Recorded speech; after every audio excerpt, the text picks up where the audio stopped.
Hey guys, it's Vampire Mike from Sega CD Universe, and this is a video response to two good friends of mine, Sega Saturn Lad and Pro B-Man 5. They did a video, actually it started from Sega Saturn Lad, and it was just 10 random questions, and it looks like they're all gaming related, so we've been doing a lot of these lately in the community, so I thought, what the hell. What is your favorite controller? I really like the Genesis Model 2. The Dreamcast and the Xbox 360. Those are probably my favorites. Most irritating YouTuber. There's not someone I specifically watch that I go, God, because I really wouldn't watch them. Two people come to mind. There's this one guy who, during my don't mind my weird German shirt, I mentioned it in my last video, my in-laws went to Germany and this is what they came home with for me. Not something cool, I hope they're not watching this. They came home with this. What is this? I don't even know what this means. Look how goofy I look, let alone what my hair's doing, I don't even know what's going on. I feel like Grub Gun. So anyway, there's one guy, the Spanish dude from, actually he's not far from me, I think he's in Queens. And he does these reviews and he tries to be funny, but he just comes off like a pompous dick. I'm not going to say his name and I really don't remember it anyway, but he did a review for one of my favorite games and he just made fun of the whole thing and then started eating in the middle of the video. And I was like, alright, maybe it's just this video. And then I started watching him and he just was pompous again. And then he did this video where he moved into a new apartment complex, or a new apartment, and he was all excited because he was out on his own. He started complaining about how expensive everything was. I was like, alright, and then he did about a 5-minute rant about how he wipes his ass. No joke. Back to front, front to back, dabs this, does that. One day when he was a kid and he had a friend where he wiped his ass and he got diarrhea up his back because he wiped too hard or something. I mean, it was just this most ridiculous, I just want to punch him in his fucking head. He is so annoying.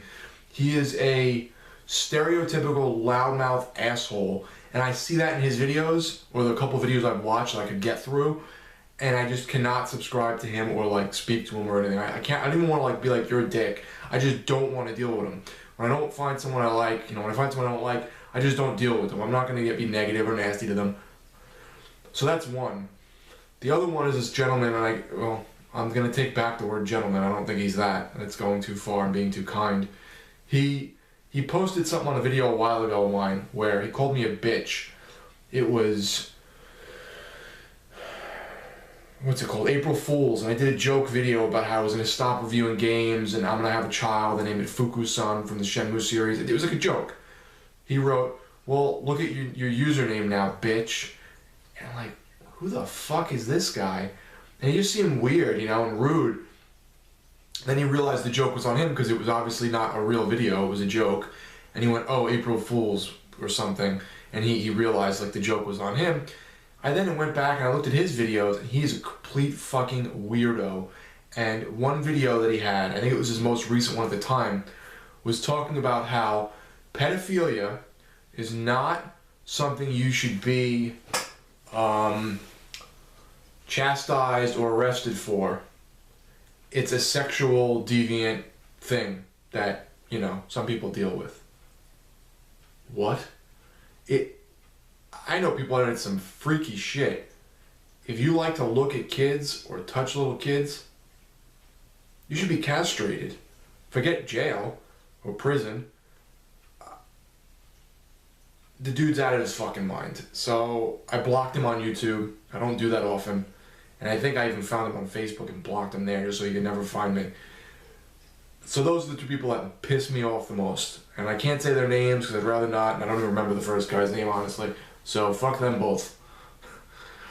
But overall, YouTube is a very positive and fun experience for me. Let me get that out of the way and say that. Here we go. Your favorite YouTube friends. I have a lot of them. It's hard to name them all. Grub Gun, Sega Soldier, Pro B-Man 5, Shenmue, Adam Koralik, Shock 16, Israel Pacheco, Keithy Huntington, Sega Saturn Guy, Sega Driven, Sega Bits. They're all Sega related, have you noticed that? Playongo, X Corn Muffin X. I'm probably forgetting a bunch, I apologize. Then there's people I've met through YouTube like Matthew Gaeta and my friend Angelo from Pennsylvania up in Erie that I had, I've got friendships with now. Project COE, Jared, that I've got friendships with now that maybe don't do videos, but they watch and commented, and we've gotten to talking. Ranger Harris, thank you very much for always watching, commenting, and wasting time. There's just a ton of people, man. There's so many people that have become really good friends, and I'm very grateful for. So, and I apologize if I didn't name you. There's a big list in my head, and I can't really recall them all at once. If you could live in a video game world, which would you live in? I really like the setting of Shenmue. I think that 80s, like, kind of, I think it was China, right? No, Japan. He's in Japan. I always forget where he goes initially and where he lives initially, because I know in the second game he travels. I really thought that was really cool, buying cassette tapes and like just the setting and the tranquil feeling kind of it has with the cherry blossoms dropping in the second game. I really like the settings of those games, so I'd probably say that. Let's see. The other question is, would you think that gaming would be better if Sony or Microsoft were not in the market?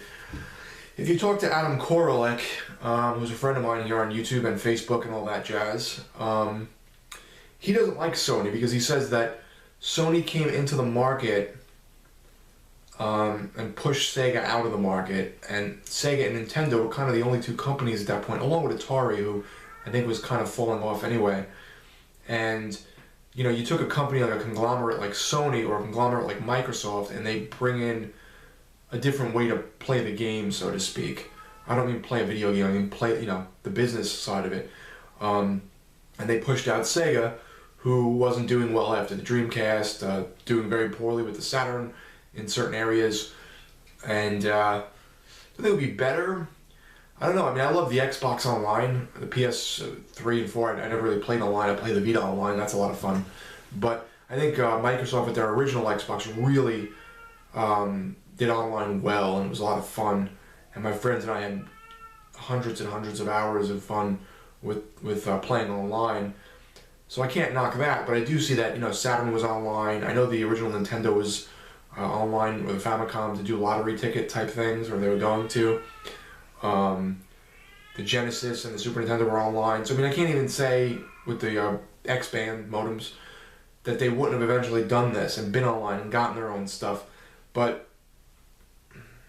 I don't know. I mean, Sony's doing poorly now overall.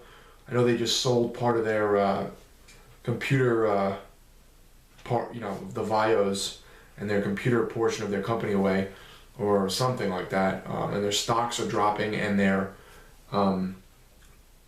junk rating, their bond ratings have become junk, which is very bad. They were known as being the big to go to people for computers. I thought always sucked. I never liked Sony computers. But for the video game systems, for the TVs have now dropped off. Vizios are selling well. Samsungs are like top of the line. I know Panasonic does okay, and I think Philips and a few others. But Sony's not doing well in that regard. So I don't know. I mean, they say competition is good, but I would have loved Sega to stay in the business and not just become a software developer. I really don't know. I don't really have a big answer for that. I think eventually big companies are going to see what little companies are just doing, and they're going to jump in and try and take over, which is what they did. So it is what it is, I guess. The worst console, in your opinion? I really dislike the Virtual Boy. I mean, it's okay, but from what I've played of it, it hurt my eyes, it hurt my head. The red and black scheme kind of bothered me. I think the GameCom might be up there for me if I played it, but I've never played it. But from what I've seen, that's pretty bad. Though I'm always interested in getting one. The Jaguar looks pretty bad in terms of the controller, but again, I've never played it. Even though a friend gave me one to sell years back, and I sold it, you think I would have hooked it up and tried it. And the CDI looks terrible, but again, I haven't played it, so I can't really knock it. Plus, Burn Cycle and those FMV games look great, so maybe it's not that bad of a console. The most important lessons YouTubers have taught me. I think just to keep an open mind, and everyone's from different walks of life and has different opinions, but you respect those opinions, and if you don't agree, it's okay, you stay friends and you move forward. I'm like that with a lot of things, especially politics. people my age tend to differ with my opinion in politics. I don't talk about it on here, but you know, I like friends that I can disagree with, and you still love each other, you still care about one another, you do anything for each other, and you move on. It's, you know, who cares? It's like liking Sony or Microsoft or Nintendo or Sega or the color red or the color blue or whatever it may be.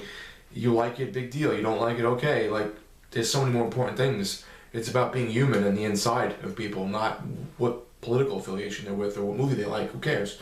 But I'd say something like that. I mean, there's a lot of people from different countries here and different states, and they're all different, and I just love the diversity. It's a nice melting pot. So I'd say that. How does your family view your retro hobby? My wife's not into games, so she gets it, but she doesn't really like appreciate it the way like a gamer would. My family, my dad especially, feels like I have too much stuff. We rent half of the house, so we have the bottom half and they have the top, but they're separate. You can only get in through certain entrances. And my mom likes games, but she doesn't really play them. And my dad just doesn't really get it. You know, he'd rather me, I think, do something more constructive, but he doesn't knock it either. He just thinks that it just takes up a lot of room. Some of it is his room that we jointly share, like storage. So that's not good, but they're okay with it. You know, they know I'm a good person, I do the right thing. I handle all my responsibilities, which is something I always say. If you handle all your responsibilities, do what you have to in life and take care of your loved ones. If you're not doing anything bad like smoking crack, who cares if you're playing games, right? And I think the final question is, if you were a zombie, this is funny because these zombie questions seem to be going around lately. If you were a zombie, who would you eat first? I don't want to say anything political, but there's a couple people on the other end of the spectrum I would probably pick on that in that regard. Michael Vick, that fucking piece of shit, abuses, kills, maims, tortures all those dogs, has a dog now, and plays a game for millions and millions of dollars. A game. What a society we've become. He did his time. He did his time. Society forgave him. He did his time. Please. A person that has that much anger, negativity, and evil in them, you can't change that. You can subdue it and make them calm down and not act on it, but you can't change that. It's like an alcoholic or a junkie. You know, you can push it away to where they're clean and they're sober and they're doing well and they haven't relapsed. But you can't get that out of inside someone's heart, especially being a piece of shit like that. I hope that motherfucker gets like knocked down and turns to a quadriplegic on the field. He is a big piece of shit. I would eat him first. I hate him with a passion. Some of those dogs are still in facilities like sanctuaries. I think some are still alive, but I'm not sure anymore due to their age. Some weren't obviously able to be adopted. Some were because they were young enough and rehabilitated. Some obviously just had to be put down because they were just either physically damaged, mentally or emotionally damaged. I mean, you just can't change that sometimes after being mistreated your whole life. And some have been in sanctuaries because they can't be adopted, but they can be just taken care of and fed and, you know, treated. And they're just miserable. So to do that to all those lives, whether they're human lives or animal lives in this case, just shows what kind of a person he is. I'm surprised his kids and his wife even look at him the same way. I wouldn't be able to look at someone in my family the same way if they did that. So I'd eat his ass. Not his ass, his whole body. I'd fucking rip him apart. So, thanks guys for watching. If you'd like to answer the questions, they'll be down in the description, and I will put the Sega Saturn lad's name down there too if you want to check him out. He's an awesome dude. Thanks guys for watching. It's Vampire Mike from Sega CD Universe. Be good.